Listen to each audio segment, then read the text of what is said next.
Если говорить о том, что люди в этой жизни стремятся к любви, то есть несколько уровней понимания этого вопроса. Самый простой – это отношение друг к другу с точки зрения морали, этики, нравственности. Это тоже форма любви. В реальности любовь – это очень объемное, очень емкое, очень высокое понятие. Но если говорить о том, что такое любовь среди обычных людей, то это отношения, выраженные как уважение, признательность, это постоянная тяга, либо привязанность. В моем понимании привязанность устраняет понятие любви. Но люди сейчас привыкли к тому, чтобы думать о том, что я люблю этого человека, или этот человек любит меня, и он должен, либо я должен. Сейчас вот многие люди уже приходят к тому, что никто никому ничего не должен, но тогда этот процесс также умаляет достоинство такое высокое, как любовь. Потому что никому никто ничего не должен, появляется безответственность. Из этой безответственности рождается не любовь, потому что тут тоже возникают сложности. И это игры разума в реальности. В моем понимании, с точки зрения того, скажем, предмета, который я сейчас преподаю, любовь я рассматриваю как постоянная забота. Это, кстати, форма духовности. Как выражение постоянного аспекта любви в виде заботы и создание условий для того, чтобы у человека появилась возможность идти по пути самопознания. Любовь также постоянное посылание внимания. Если, допустим, один человек любит другого человека, он все время о нем думает, его тянет к этому человеку. Но эта личность так решает, что его тянет к этому человеку, потому что есть объект. Есть желание увидеться с кем-то, есть желание быть возле кого-то и так далее.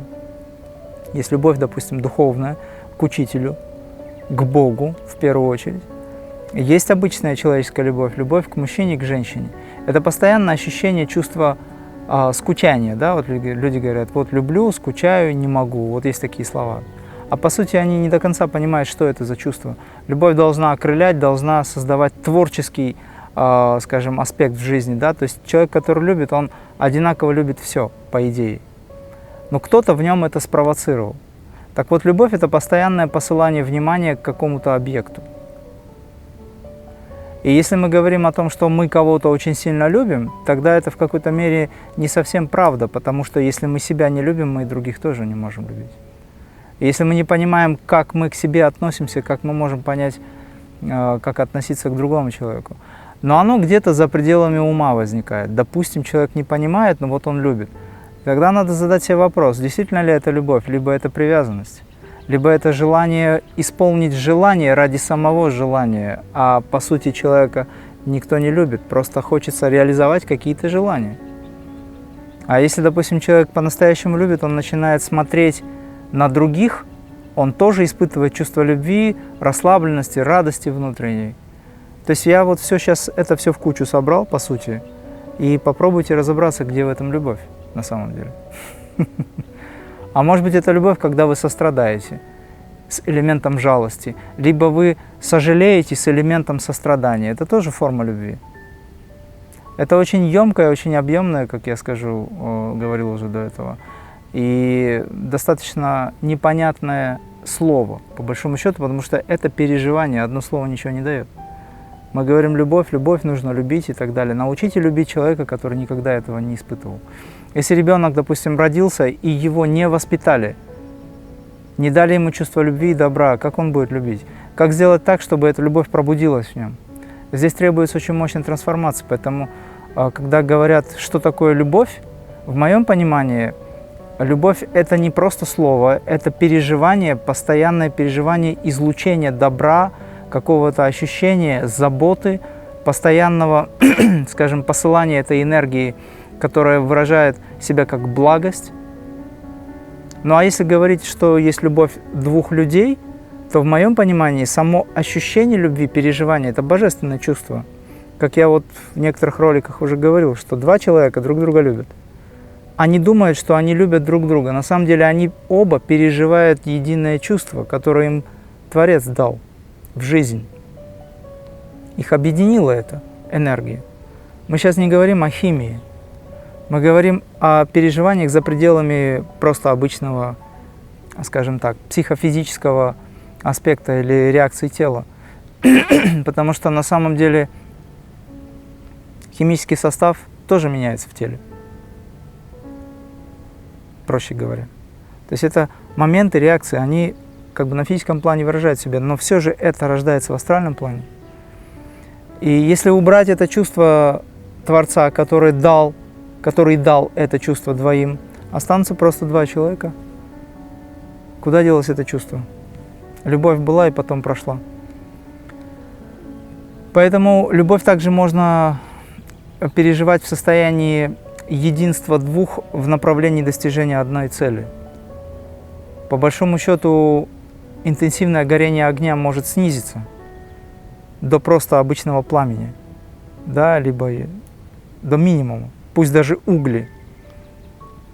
Был яркий костер, большой костер, потом он снизился, этот аспект горения, остались одни угли. Но угли — это тоже огонь, это форма огня, только в меньшей степени. И вот эти угли — это может быть выражение как аспект уважения и преданности душе.